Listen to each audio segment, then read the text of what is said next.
Murakaza neza. Iyi ni Wisdom TV. Tugiye kuganira ku mpyiko, akamaro kazo na bimwe mu bikorwa ukwiye kwirinda kugira ngo impyiko zawe zikore nk'uko bikwiye. Impyiko zifite akamaro gakomeye mu buzima. Aha harimo kuringaniza icyo bita pH mu mubiri, kuringaniza ikigero cy'amazi mu mubiri, kuringaniza ibyo bita electrolyte nka za sodium, za phosphate n'ibindi, gukontrola no kuringaniza umuvuduko w'amaraso.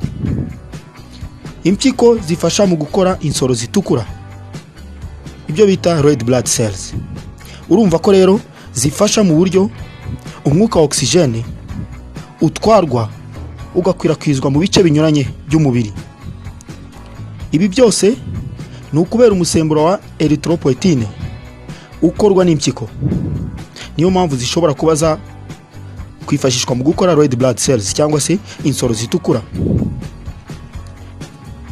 Akandi kamaro k'impyiko harimo gufasha amagufwa yacu gukomera bitewe nuko zifasha mu kubungabunga umunyu wa calcium. Uyu uzwiho gufasha amagufwa n'amenyo gukomera ndetse no gukura neza. Impyiko kandi zifasha mu gusukura no gukura imyanda mu maraso. Iyi myanda impyiko zikora harimo za acide urique, harimo amayo ari mu maraso ku kigero cyo hejuru nka sodium, za potassium, za chloride, aha sinibagiwe na ire. Iyi myanda yose ituruka mu byo bita reaction metabolique cyangwa se metabolic reactions. Izi reaction zose zibera mu mubiri kugira ngo ubuzima n'umubiri muzima bibungwabungwe. Iyi myanda rero idakuwe mu mubiri, amaserire ashobora kutongera gukora, bityo umubiri ugakurizamo uburwayi. Wenda ushobora kuba cyangwa se mushobora kuba muzi abarwayi bagize ikibazo cyo kudakora kw'impyiko zabo. Aba bafashwa mu buryo butandukanye. Dialyse, ubu ni uburyo kwa muganga bifashisha imashini zifasha umurwayi kuyungurura amaraso. Izi mashini zikora akazi kakabaye gakorwa n'impyiko ko gukura imyanda mu maraso. Ubundi buryo bafasha abarwayi b'impyiko kwa muganga no gusimbura impyiko zirwaye bakagushyiramo inzima, bimwe bita transplantation. Mbabwire ko impyiko ziramutse zihagaze gukora burundu, umubiri w'umurwayi wakuzuramo amazi n'imyanda twavuze haruguru. Ibi nibyo bita uremia. Hatagize igikorwa rero, aha umubiri uzacika intege, umurwayi ashobora kujya muri koma, hakaba haziramo n'urupfu.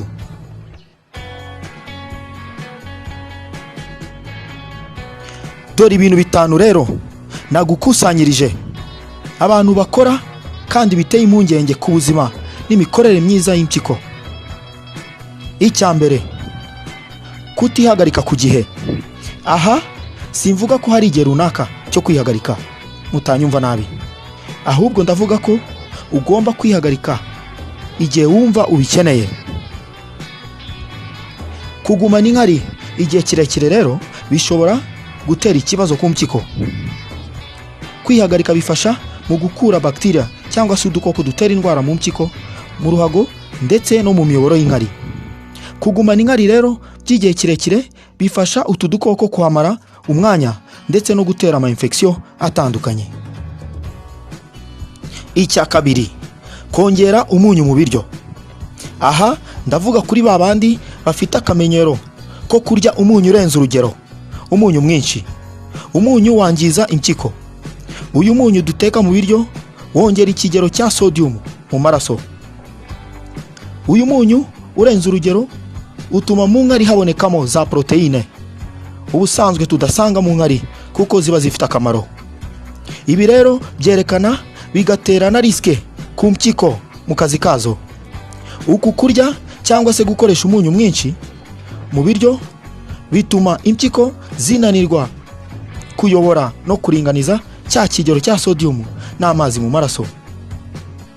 ibi byakurizamo ikibazo cy'umuvuduko w'amaraso.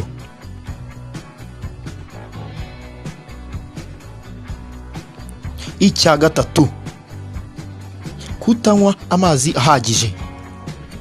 Kugira ngo impyiko zacu zikomeze zikore akazi kazo neza, aha dukeneye kunywa amazi ahagije. Amazi afasha impyiko gusohora imyanda mu maraso. Iyi myanda isohoka ari inkari, mwese murabizi. Amazi afasha mu gufungura imiyoboro y'amaraso, bityo intungamubiri zikabasha kugera ku mpyiko mu buryo bukwiye. Amazi afasha impyiko gukuramo ibyo bita kidney stones. Utu ni utubumbe tw'imyunyu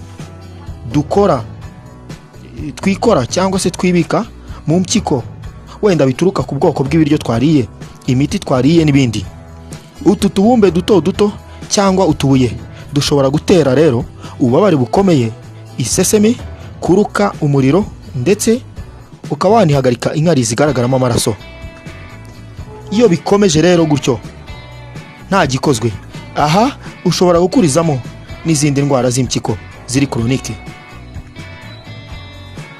Icya kane, gukoresha cyane imiti cyangwa ibinini bigabanya ububabare, bimwe bita pain killers.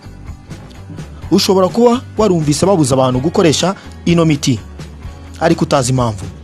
Nibyo si byiza. Si byiza kugira akamenyero ko gukoresha imiti igabanya ububabare, kuko bigira ingaruka mu kwangiza impyiko ku buryo bukomeye. Iyi miti igabanya cyangwa ikabangamira gutembera neza kw'amaraso mu nzira yayo agana mu mpyiko. Ibi bikaba bishobora gutera umuvuduko w'amaraso, ndetse na nyuma yo gufata iyi miti ushobora kugira ibibazo by'igogora ry'ibiryo. Buri uko utekereje rero kuba wakoresha ino miti, egera muganga akugira inama, utavaho uvura bimwe ukangiza ibindi. Icya gatanu, ari nacyo cya nyuma nabakusanyirije, ni ukunywa inzoga zirenze urugero. Aha alcohol yangiza impyiko. Si impyiko gusa rero, ahubwo iyo unywa birenze urugero uba wangiza n'umwijima wawe. Impyiko zikora cyane rero kuko ziba zirwana no gusohora acide urique iba yiyongereye cyane kubera alcohol cyangwa se inzoga nyinshi wanyweye. Inzoga zituma umubiri utakaza amazi, ndetse impyiko zikananirwa kuringaniza electrolyte za sodium na za phosphate. Inzoga nyinshi zitera umuvuduko w'amaraso, nawo ushobora gutuma habaho indwara z'impyiko. Inzoga nyinshi zitera uburwayi bw'umwijima. Ibi bigaha akazi gakomeye impyiko, ari nako zitakaza ubushobozi bwazo bwo kuyungurura amaraso. Iyi ni Wisdom TV. Kanda subscribe, ibyiza bikomeze bikugereho.